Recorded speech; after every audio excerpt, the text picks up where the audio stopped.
Hello everyone. आज हम लोग इलेक्ट्रिकल थ्योरी में पढ़ेंगे अर्थिंग, और अर्थिंग के बारे में जानेंगे कि अर्थिंग एक्चुअली होता क्या है, उसकी माउंटिंग कैसे की जाती है, उसका यूज क्या है। आज इस टॉपिक में देखेंगे। सबसे पहले हम लोग देखेंगे कि अर्थिंग होता क्या है। तो अर्थिंग एक कह लें कि इलेक्ट्रोड या प्लेट जो कि कॉपर और जीआई वायर का बना होता है, वो 2.5 से 3 मीटर ज़मीन के अंदर हम लोग उसको माउंट करते हैं और उसी को बोलते हैं अर्थिंग। और ये अर्थिंग जिसका पोटेंशियल हम लोग ज़मीन के सापेक्ष जीरो मान के चलते हैं, क्योंकि पोटेंशियल डिफरेंस वहाँ आता है जहाँ पे रेजिस्टेंस होता है। और अर्थिंग ये होता है कि अर्थिंग का यूज हम लोग इसलिए करते हैं जिसकी वजह से जो फॉल्ट करंट या लीकेज करंट जनरेट होता है वो डायरेक्ट अर्थ में चला जाए। और आइडियली हम लोग अर्थिंग के रेजिस्टेंस को जीरो मान के चलते हैं। अब कोई भी इलेक्ट्रिकल इक्विपमेंट और मशीन जो कि अर्थ से कनेक्टेड होता है उसको हम लोग अर्थिंग बोलते हैं। और ये अर्थिंग स्पेशली जो है वो फॉल्ट से बचाने के लिए, फॉल्ट से इक्विपमेंट्स को या ह्यूमन बीइंग को या किसी बड़े खतरे से या नुकसान से बचाने के लिए हम लोग हर इलेक्ट्रिकल सिस्टम में अर्थिंग का यूज करते हैं। अब हम लोग देखेंगे कि अर्थिंग के इम्पोर्टेंस क्या है, क्यों ज़रूरी है हम लोग को अर्थिंग करना। पहली बात, सबसे पहले ये देखेंगे कि ये अर्थिंग जो है वो सेफ्टी प्रोवाइड करता है किससे से, इलेक्ट्रिक शॉक से।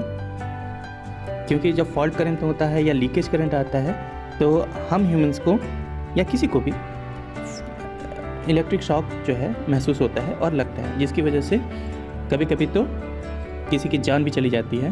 तो इस सब चीज़ों से बचने के लिए हमको अर्थिंग सेफ्टी प्रोवाइड करता है। दूसरा, ये बड़ी बड़ी जो बिल्डिंगें होती हैं इनको प्रोवाइड करता है लाइटनिंग से।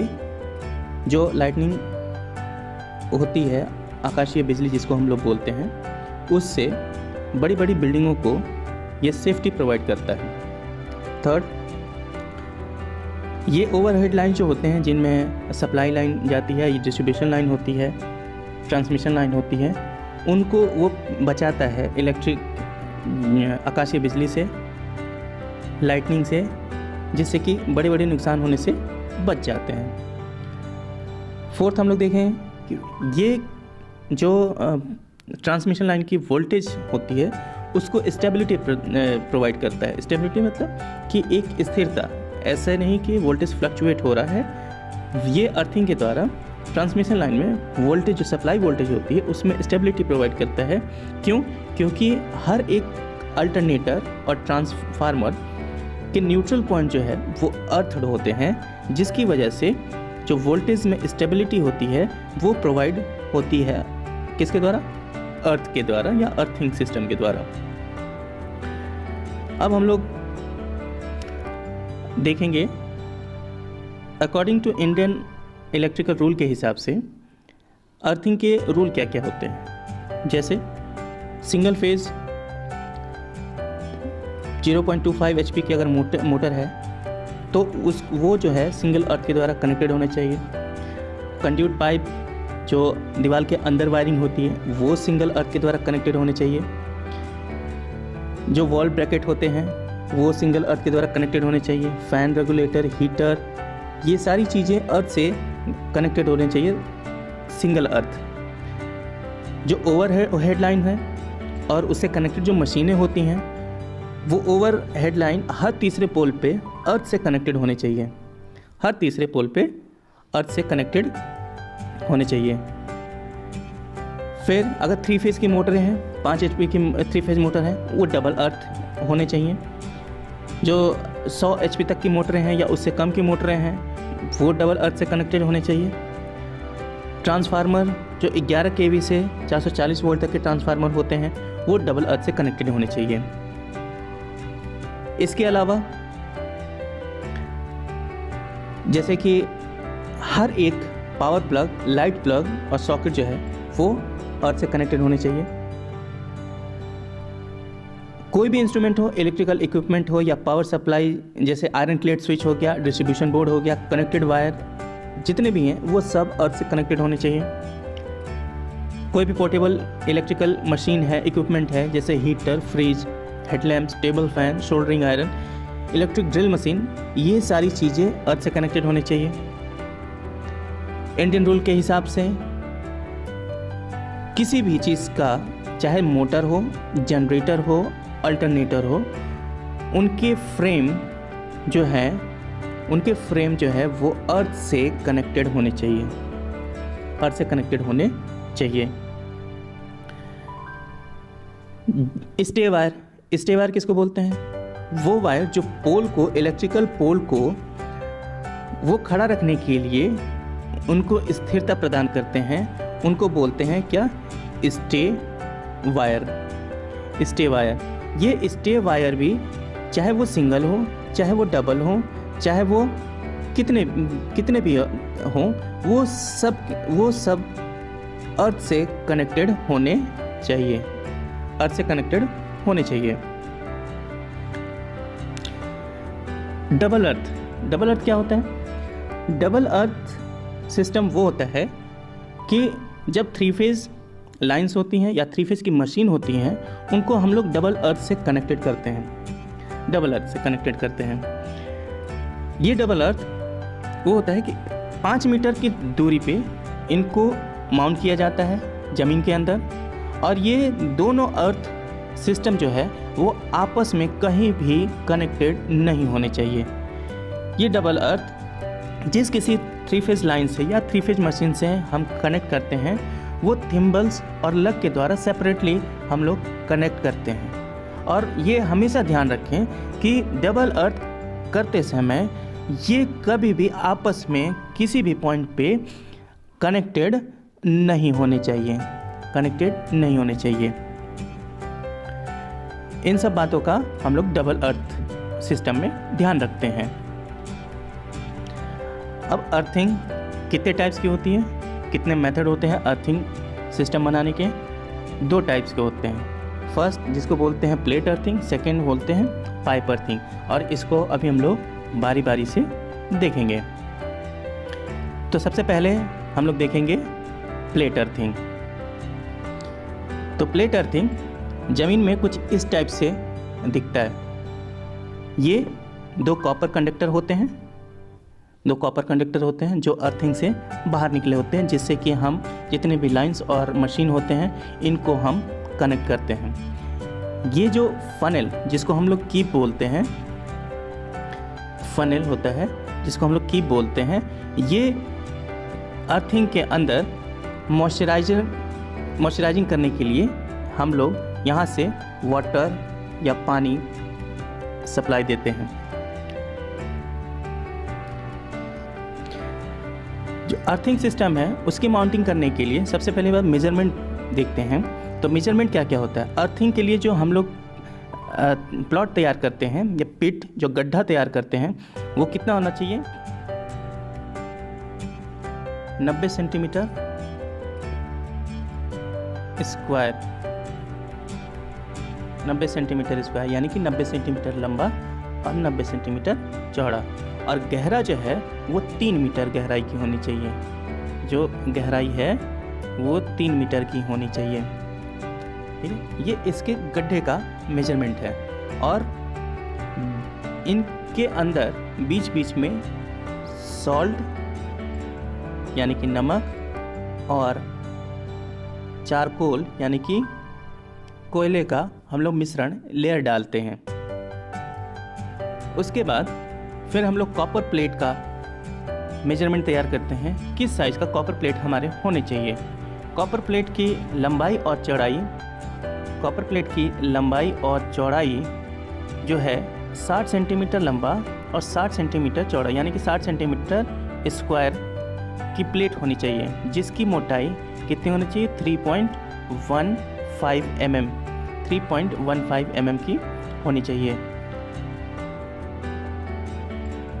सेम जैसे फिगर में दिख रहा है, ये कॉपर प्लेट 60 सेंटीमीटर स्क्वायर और इसकी मोटाई जो है 3.15 सेंटीमीटर mm इतना मोटा होना चाहिए। और ये जिसको कंडक्टर हम बार बोलते हैं, इससे जुड़ा हुआ होता है। साथ में एक पाइप जो कि ज़मीन के अंदर जाती है, जिसके अंदर जगह जगह पे हर 15 सेंटीमीटर पे होल होते हैं, जिसकी वजह से पानी जब डालते हैं तो पानी डालने से जो चारकोल और सॉल्ट के लेयर होते हैं, जो कि मिक्सचर हम ज़मीन के अंदर बिछाए रहते हैं, इस फनल के द्वारा पानी डालने से ज़मीन के अंदर की मॉइस्चर बनी रहती है। ज़मीन के अंदर मॉइस्चर जो है वो बनी रहती है। फिर उसको ऊपर से सीमेंटेड, उसके ऊपर से हम लोग सीमेंटेड लेयर बिछा देते हैं, जिसकी वजह से वो हार्ड होता है। और उसके ऊपर हम सीमेंटेड का भी या फिर लोहे के कास्ट आयरन ढक्कन से भी हम इसको कवर कर देते हैं। ये सिस्टम होता है क्या, प्लेट अर्थिंग, जिसको हम लोग बोलते हैं प्लेट अर्थिंग। अब हम लोग देखेंगे कि पाइप अर्थिंग कैसे हम लोग, किस मेथड के द्वारा, कौन से प्रोसीजर के द्वारा हम लोग उसको माउंट करते हैं, प्रोसीजर फॉलो करते हैं। सबसे पहले 20 से 30 फीट का एक गड्ढा ज़मीन के अंदर हम लोग खोद लेते हैं। ठीक इस प्रकार से 20 से 30 फीट गड्ढा ज़मीन के अंदर हम लोग खोद लेते हैं। और जिसकी लंबाई और चौड़ाई जो है वो कितनी होती है, मैं ऑलरेडी पहले बता चुका हूँ, 90 सेंटीमीटर।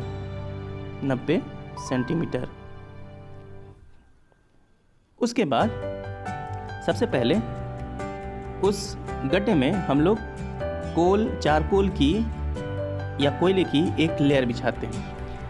लेयर बिछाने से पहले उसमें एक कॉपर की पाइप हम लोग माउंट कर देते हैं, फिक्स कर देते हैं। वो कॉपर की पाइप जो ज़मीन के अंदर रहते हैं, उसमें हर 15 सेंटीमीटर पे होल होता है पाइप के अंदर, जिससे कि ज़मीन के अंदर मॉइस्चर, जब हम लोग पानी डालते हैं तो ज़मीन के अंदर इस कोल और सॉल्ट में मॉइस्चर बना रहे। फिर उसके बाद से सॉल्ट की भी लेयर हम लोग बिछाते जाते हैं 6 सेंटीमीटर तक। 6 सेंटीमीटर कोयला, 6 सेंटीमीटर नमक। फिर अगर पाइप छोटा है तो उसको सेक्शन पाइप के द्वारा हम लोग फिक्स और लंबाई भी बढ़ा सकते हैं और उसको फिक्स कर देते हैं।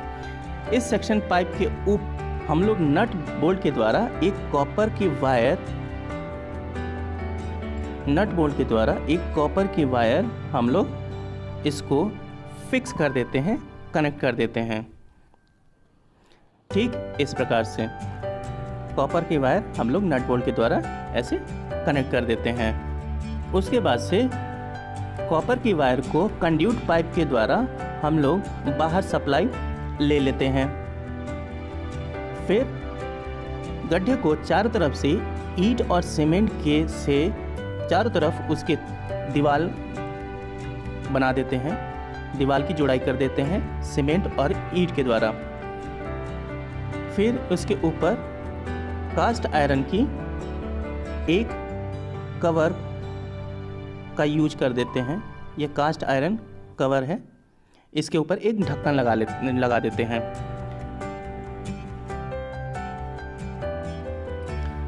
जो पाइप का ऊपर नट बोल्ट के ऊपर होल होता है, उसको हम लोग कीप के द्वारा हम लोग पानी अंदर डालते हैं, जिससे कि पाइप अर्थ के चारों तरफ मॉइस्चर बना रहे। और फिर उस पाइप अर्थ से सारे सप्लाई लाइन या सिस्टम को हम लोग अर्थ से कनेक्ट कर देते हैं। अब इस अर्थ से लाइंस भी कनेक्टेड हो सकती हैं, मशीन भी कनेक्टेड हो सकता है। तो ये था आपका पाइप अर्थिंग और प्लेट अर्थिंग कैसे माउंट करते हैं, उनके मेथड क्या होते हैं, प्रोसीजर कैसे फॉलो करते हैं, उसके बारे में कुछ चर्चा हमने की है। नेक्स्ट टॉपिक पे हम लोग कुछ और नई चीज़ें देखेंगे। तब तक के लिए थैंक यू।